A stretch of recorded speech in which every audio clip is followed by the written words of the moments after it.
Capítulo 14. Uma mente passiva. O meu povo está sendo destruído porque lhe falta o conhecimento. Oséias, capítulo 4, verso 6. Essa afirmação é certamente verdadeira no que diz respeito à área da passividade. A maioria dos cristãos não está nem mesmo familiarizada com o termo, tampouco sabem como reconhecer os sintomas.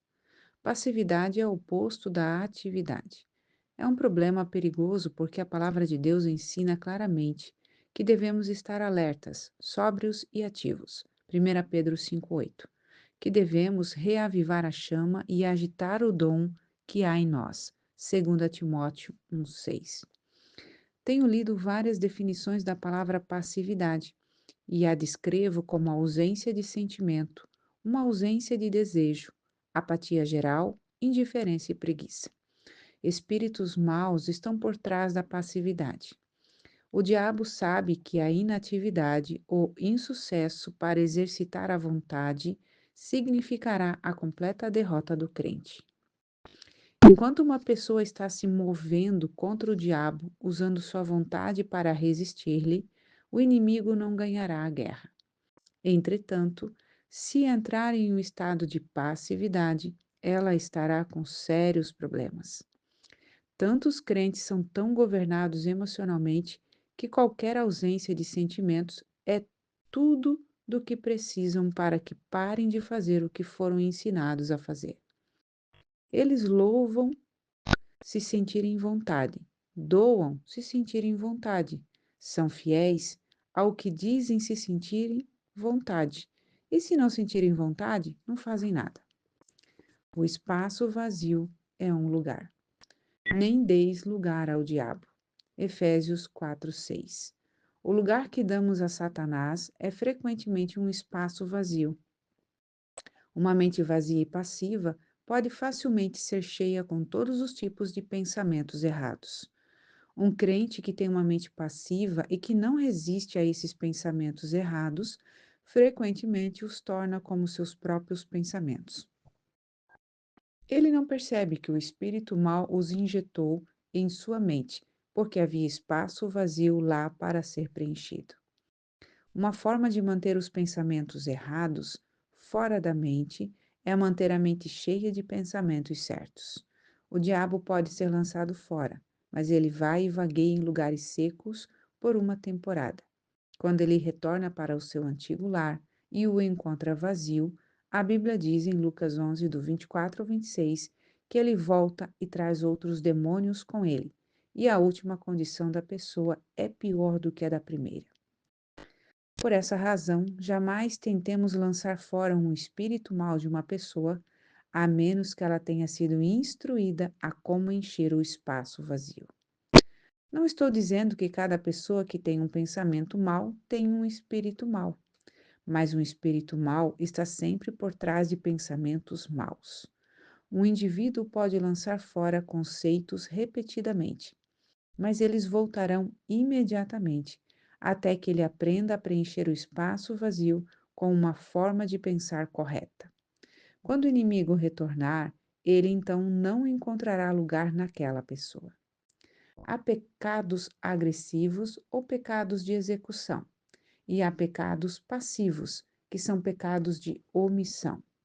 Em outras palavras, há coisas erradas que fazemos e há coisas certas que não fazemos. Por exemplo, um relacionamento pode ser destruído por palavras irrefletidas, mas pode também ser destruído pela omissão de palavras bondosas, de apreciação, que deveriam ter sido ditas, mas nunca o foram. Uma pessoa passiva pensa que não está fazendo nada errado porque ela não está fazendo nada. Confrontada com seu erro, ela dirá: eu não fiz nada. Sua análise é correta, mas seu comportamento não é. O problema surgiu precisamente porque ele não fez nada. Superando a passividade. Há alguns anos, meu marido Dave teve alguns problemas com a passividade. Havia certas coisas em que ele era ativo. Ele ia trabalhar todo dia, jogava golfe aos sábados e assistia ao futebol aos domingos. Além disso, era muito difícil motivá-lo a fazer qualquer outra coisa. Se eu precisasse de um quadro pendurado na parede, poderia levar 3 ou 4 semanas para ter isso feito. Isso causava grande atrito entre nós. A mim, parecia que ele fazia o que queria e que, além disso, não fazia nada. Dave amava o Senhor, e quando ele o procurou a respeito do seu problema, ele o fez observar algumas informações sobre a passividade e seus perigos. Ele descobriu que espíritos maus estavam por trás de sua inatividade. Havia certas áreas em que ele não tinha problemas, porque havia mantido sua vontade naquelas áreas, mas em outras áreas ele tinha basicamente, pela inatividade, entregue sua vontade ao inimigo. Ele era oprimido naquelas áreas e tinha se movido a um lugar onde ele não tinha qualquer desejo, qualquer eu quero, nenhuma motivação para ajudá-lo a realizar certas atividades. O estudo da palavra de Deus e a oração eram duas outras áreas nas quais ele era passivo. Como eu sabia que ele não estava buscando a Deus por direcionamento, era-me difícil ouvi-lo. De qualquer forma, eu tinha um problema de rebeldia. E você pode ver como o diabo usou nossas fraquezas contra nós mesmos.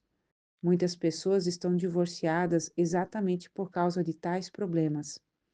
Elas realmente não entendem o que está errado. Na verdade, eu era muito agressiva. Eu estava sempre correndo na frente de Deus, na carne, fazendo minhas próprias coisas e esperando que o Senhor as abençoasse.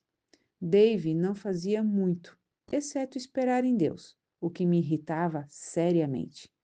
Agora nós rimos quando pensamos em como costumávamos ser, mas naquela época não era engraçado.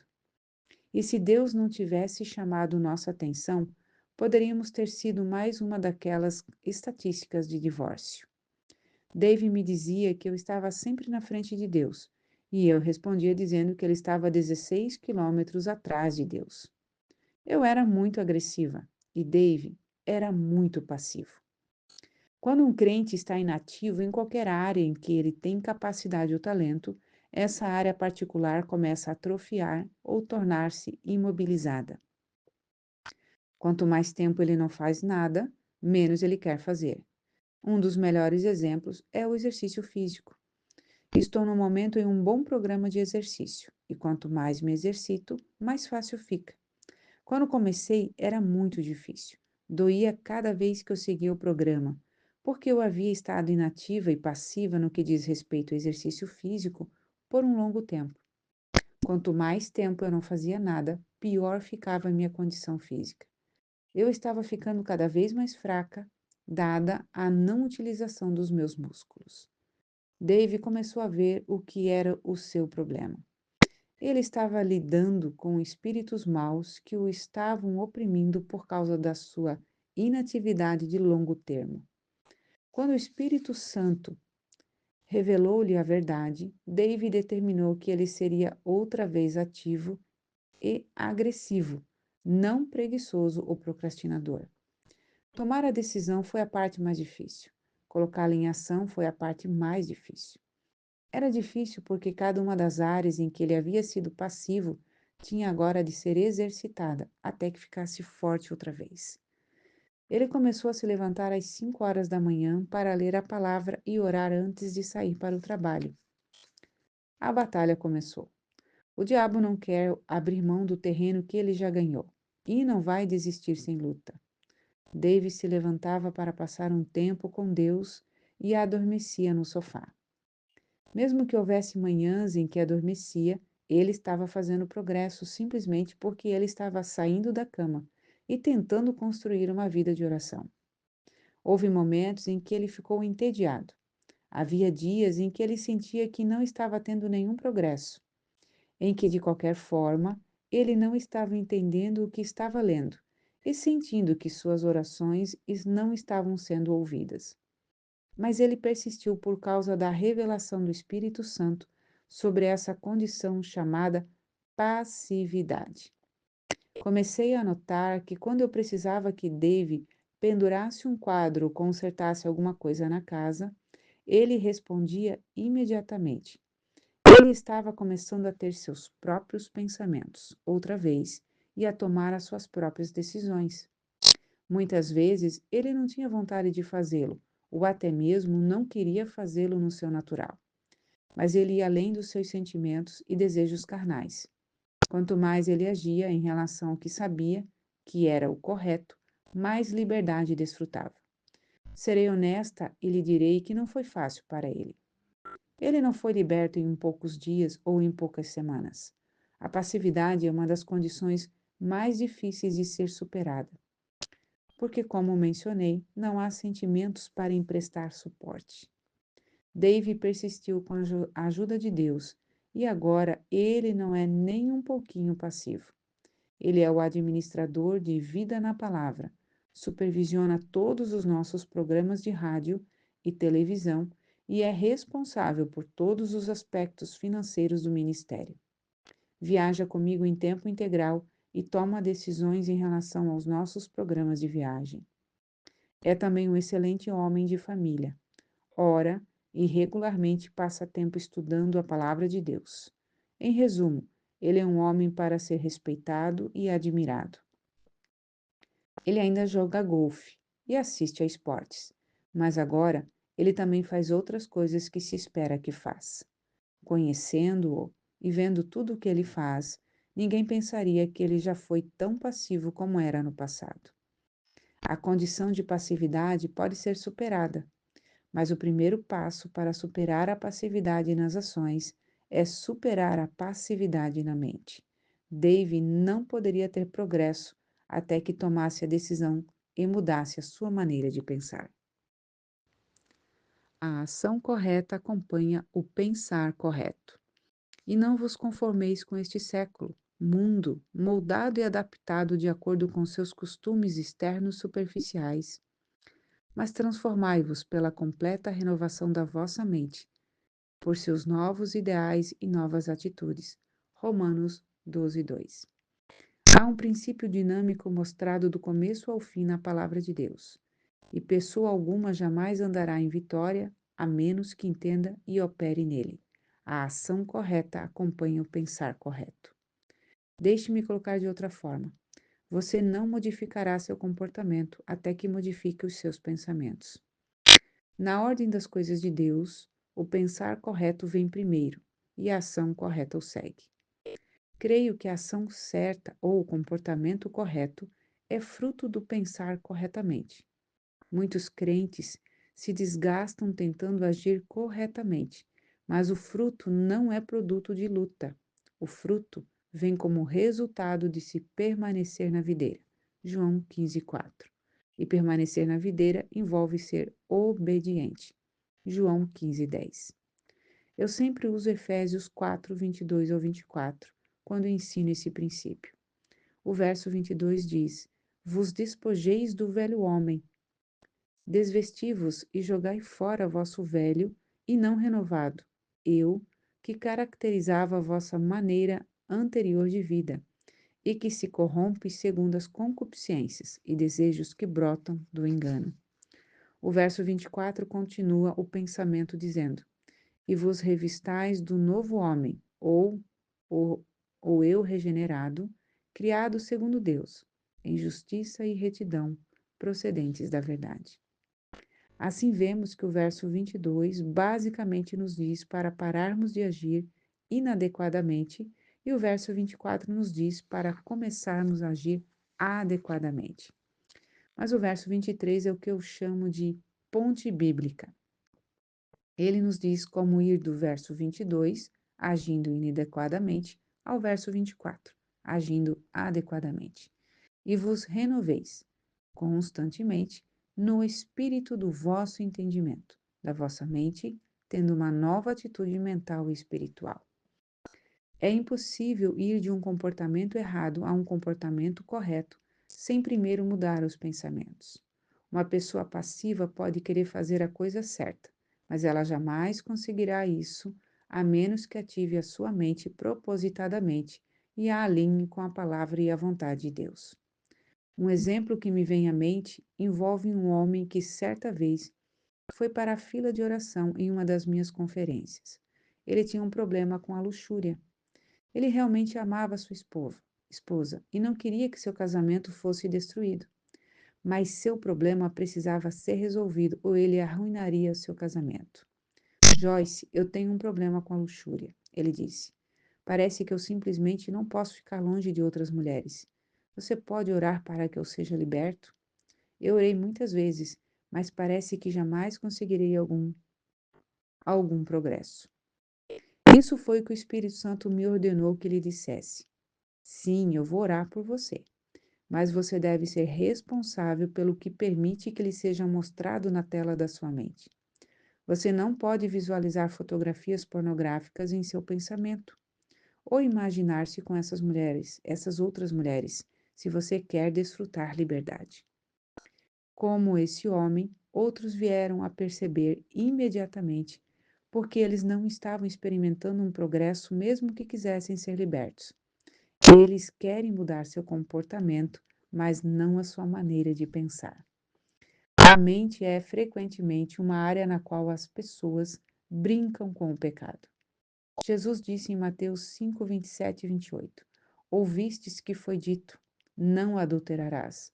Eu, porém, vos digo: qualquer que olhar por uma mulher com intenção impura no coração já adulterou com ela. O caminho para ações pecaminosas é pavimentado com pensamentos pecaminosos. Uma mulher que participou do meu primeiro estudo bíblico doméstico tinha entregado sua vida ao Senhor e queria que seu lar e seu casamento fossem consertados. Tudo em sua vida era uma bagunça: o lar, os filhos, as finanças, a condição física, etc. Ela disse abertamente que não amava seu marido. De fato, ela realmente o desprezava. Sabendo que sua atitude não era de Deus, ela queria amá-lo, mas simplesmente parecia que não podia tolerar estar perto dele. Nós oramos. Ela orou, todos oraram. Compartilhamos a escritura com ela e lhe demos fitas para ouvir. Fizemos tudo o que sabíamos, e embora ela parecesse estar seguindo nossos conselhos, ela não progredia. O que estava errado? Durante uma sessão de aconselhamento, foi revelado que ela havia sido uma sonhadora toda a sua vida. Ela estava sempre imaginando uma existência de conto de fadas, no qual ela era a princesa e o príncipe vinha para a casa do trabalho com flores e doces, emocionando-a com sua devoção a ela. Ela passava os dias pensando assim, e quando seu marido, cansado, acima do peso, suado e sujo, chegava em casa depois do trabalho, com um dente faltando, ela o desprezava. Pense nessa situação por um momento. A mulher era nascida de novo, e ainda assim a sua vida estava uma bagunça. Ela queria obedecer a Deus e viver para Ele, e também queria amar seu marido, porque sabia que essa era a vontade de Deus. Ela queria ter vitória em sua vida e em seu casamento, mas sua mente a estava derrotando. Não havia como ela superar sua aversão por seu marido até que ela começasse a operar com uma mente sadia. Ela estava vivendo mentalmente em um mundo que não existia e jamais existiria. Portanto, estava inteiramente despreparada para lidar com a realidade. Ela tinha uma mente passiva, e uma vez que não estava escolhendo seus pensamentos de acordo com a palavra de Deus, os espíritos maus injetaram pensamentos em sua mente. Enquanto ela pensasse que eram seus próprios pensamentos e tivesse prazer neles, jamais experimentaria a vitória. Ela mudou a sua forma de pensar e sua vida começou a mudar. Ela mudou sua atitude mental em relação ao seu marido e ele começou a mudar sua aparência e seu comportamento em relação a ela. Fixe sua mente no que está acima. Portanto, se fostes ressuscitados juntamente com Cristo para uma nova vida, portanto, compartilhando sua ressurreição dos mortos, buscai e tende como objetivo as coisas, os tesouros ricos e eternos, lá do alto, onde Cristo vive, assentado à direita de Deus.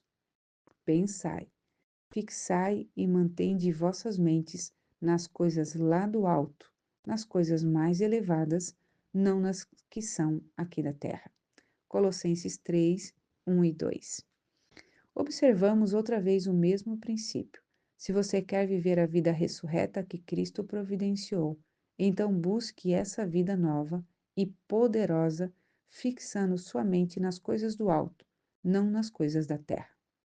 O apóstolo Paulo está simplesmente dizendo que se queremos uma boa vida, então devemos manter nossa mente em coisas boas. Muitos crentes querem uma vida boa, mas estão passivamente sentados, desejando que alguma coisa boa lhes aconteça.